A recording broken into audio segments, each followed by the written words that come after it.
Let's play a game. You guess who used to work at the Gap? Kanye West. Guess who used to sell hot dogs at the mall? Eva Mendes. I heard President Andrew Johnson was a tailor, George Washington was a surveyor, Herbert Hoover was an engineer, Theodore Roosevelt was a rancher, and President Jimmy Carter was a peanut farmer. Hugh Jackman, who plays Wolverine, was a clown. But look who's laughing now. You know what I noticed about successful people? Successful people take a course of action which coincides with their belief or passion.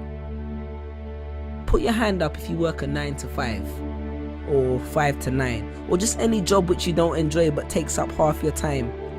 Well, hopefully in a couple weeks, months, days, years time, you'll be able to come back to this video, hear that first line, and keep your hand down.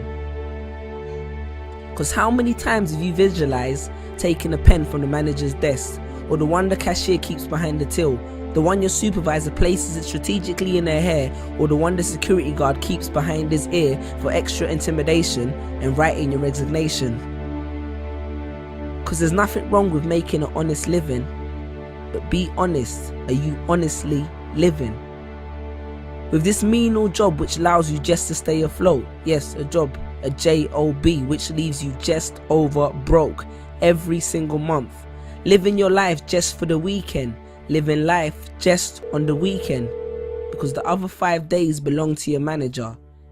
You see, there's a big difference between a job and a career. Because in a career, no matter how many hours you work, you do it because it's satisfactory. But in a job, you do it for a salary. Because you're stuck in the rat race. And you know, being stuck in the rat race is one of the biggest of traps, because as a matter of fact, even if you win the rat race, you're still just a rat.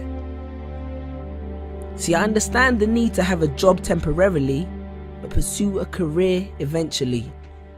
Because in my job, I used to sell at least 200 shoes a day, and none of that was ever reflected in my pay. One of my colleagues once made the company $5,000 in 1 month, and you know what he got? An email, a £20 discount voucher, and a complimentary lunch. And you think you're safe because your job is commission based, until you've been working there for 3 years and the secretary with the short skirt gets a promotion because her and the boss went for dinner real late. I'm sure you can relate. But wait, are we still happy with an extra week holiday and a raise in a salary? Perhaps we need more clarity. Let's look at the statistics. Because the Industrial Revolution was beneficial technologically, but it coerced a lot of people into factories for ridiculous salaries to benefit their families, and that shaped people's mentalities exponentially, and essentially it became the norm to work for someone else by the turn of the century. And I could have regurgitated facts and figures to support this, but I choose not to boast. Plus that would give them nothing to write about in the Huffington Post. Now in 3 years I've had 6 jobs, and that made me think that long term I could never be happy working one of these jobs. And I used to have a rich uncle called Steve, and they say that apple don't fall far from the tree, so maybe subconsciously I was trying to get one of Steve's jobs. I understand more than anyone that a job allows you to pay the bills, make ends meet, and survive. But that's exactly what it is, surviving, not living. I hope you're aware of the difference. It's like when you hear but don't listen. Because you can hear good advice, but if you don't heed it, it does no benefit to your system. The same way only knowledge with application is wisdom. I hope you're creating the distinction.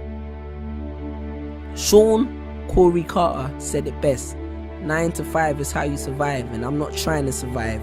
So he strived hard for his dream, and look where it took him. So bear that in mind next time you drive past that arena in Brooklyn. But then again, survival is the only trait that every human being has in common. And do not take this as a reason to quit your job, go back home and stare at a computer screen, because a government check plus idleness does not equal success. Success will not fall in your lap.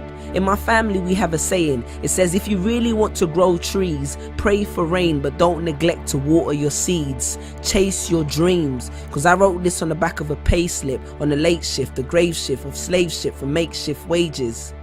Google the term corporate sharecropping and you understand what I'm talking about. If somebody wants to do these jobs, then let them. And from the bottom of my heart, I respect them. Because I once met a garbage man who was the happiest man that I've ever met. But don't become a slave to a paycheck, because a job is a safe net, the condom which the system uses to screw you, and none of us would be here if everyone practiced safe sex. Stand tall. And if you're not sure if you're building someone else's dream, maybe this will help. Jerry Giles said, "You will recognize your own path when you come upon it, because you will suddenly have all the energy and imagination you will ever need."